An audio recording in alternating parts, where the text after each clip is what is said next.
All right, welcome into Philadelphia 76ers Now by Chat Sports. I'm Chase Sr. We have some breaking news to get to here on the show. According to Shams Charania, he just reported this moments ago, Montrezl Harrell during an offseason workout has suffered a torn ACL and meniscus. This is the report and tweet from Shams that 76ers center Montrezl Harrell has a torn ACL and meniscus after undergoing an MRI Wednesday to assess recent right knee swelling following his offseason workouts. Now, on today's show, I'm going to explain what this means for Philadelphia, who might have to step up, a lot more thoughts to get to. But first, I understand that Montrezl Harrell wasn't going to get a lot of playing time. But when breaking news happens, this is your go-to hub for everything that transpires with this basketball team, and that's why you subscribe to the show. Let's get to 12,000 subscribers. As you can see with the figures here to my right, we're less than 400 people away. 76ers Now by Chat Sports. We always have you covered. So what does this mean for Philadelphia here? The Sixers obviously losing some front court depth. And you think about Harrell as a player who's been in the league for a really long time. On one end, he certainly has, right? But he's not as old as you think. He's not that far removed from when he was the sixth man of the year back a couple of years ago. Couple of really good years with the Los Angeles Clippers. Good year with the Los Angeles Lakers. He's only in his late 20s, so I'm not sure if Philadelphia brought him back because Nick Nurse had imagined him having a larger role than what Doc Rivers had for him last year.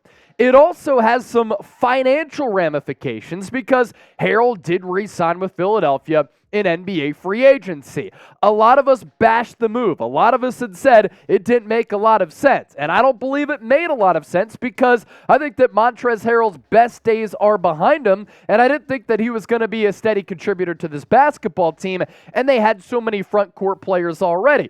A $2 million cap hit in 2023-2024. Is it all that significant? No, it's a little bit of money, but we know that the Philadelphia 76ers are somewhat cash-strapped, so they lose that investment that they made in Harrell in free agency. And then lastly, the re-signing, bringing him back, didn't make sense for a couple of reasons that I've talked about. You were already set in that front court. You brought back Mo Bamba. I thought that bringing back Harrell could have spelled the end of Paul Reed's tenure in Philadelphia. Thankfully, it did not, but you ended up bringing him back. You signed Filip Petrusev to a standard NBA contract after his performance in the NBA Summer League. So where was Montrezl Harrell going to fit in this rotation? And that's why the $2 million here didn't really make a lot of sense. Now, you look at the 76ers front court, who they're equipped with under Nick Nurse. Joel Embiid will still be a bona fide NBA MVP candidate. He won the award last year. In the previous two seasons,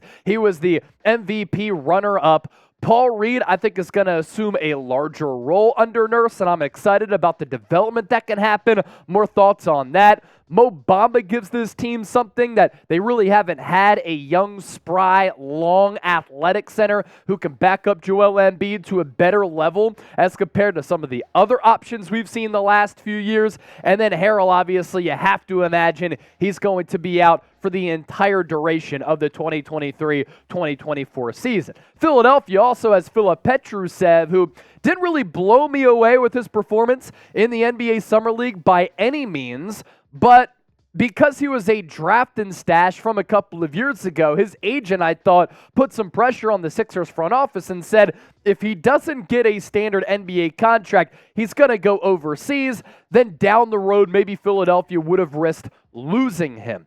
In the NBA Summer League, thought he had a good little push shot from about 10 to 15 feet. He protected the rim at a decent level. At Gonzaga, he was a player who put up solid numbers in 2 years with the Zags before declaring for the NBA draft, around 17.5 points per game. I'm just not sure with the frame. He's only 6'11", 225, if he's going to be able to play at the NBA level. Now, more thoughts on this here.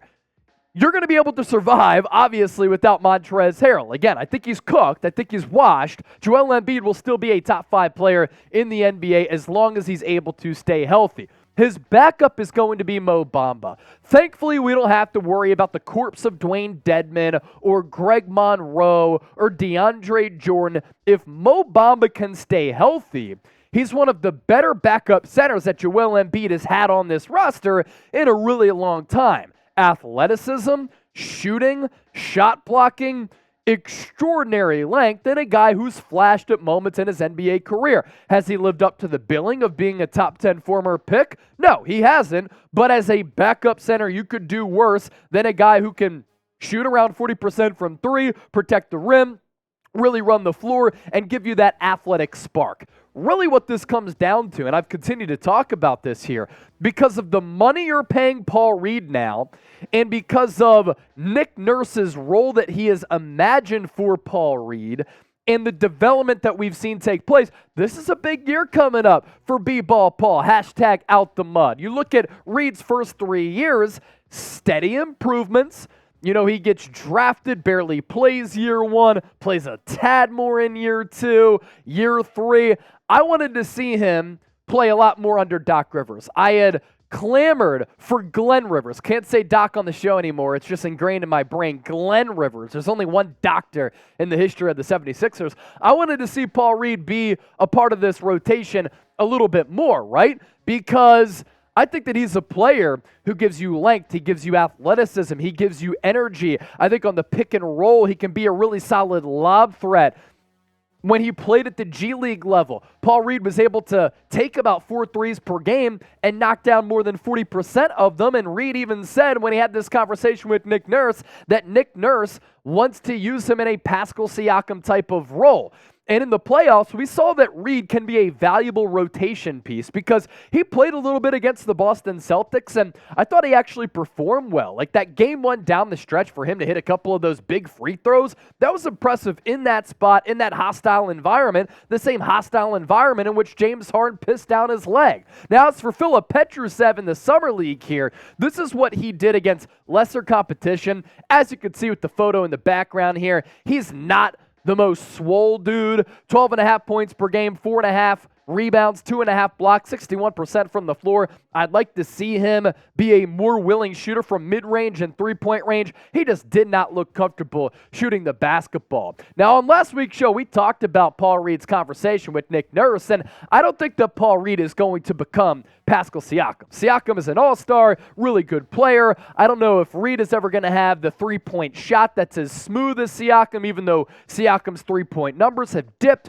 over the last 3 years. But this is interesting nonetheless for Reed to say, you know, I've talked to Nick Nurse plenty of times, and it's always been kind of the same kind of idea. He talked about molding me into a Pascal Siakam type player, somebody who can kind of do it all, shoot the ball, drive, pass. But right now, it's all about focusing on my shot mechanics. That's the start. That is where it starts at. And Paul Reed has similar elements to his game as a Siakam, the long, athletic defender who can't put the ball on the floor like Pascal Siakam, but can be used similar ways as Siakam. And with what Nick Nurse has been able to do with bigs in his NBA career coaching, he's been able to really maximize bigs, but also guards and wings. That's why I'm excited to see what he could do with some of these young players and a raw player like Paul Reed, who we've seen some flashes from in limited time, albeit to start his NBA career. So your one-word reaction to this Harrell injury is what?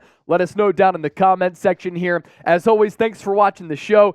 Best wishes to Montrezl Harrell for a speedy recovery. I understand that at this point of his career, he might be thinking, man, does this mean that it's it for me? Hopefully he's able to come back strong. Once a Sixer, always a Sixer.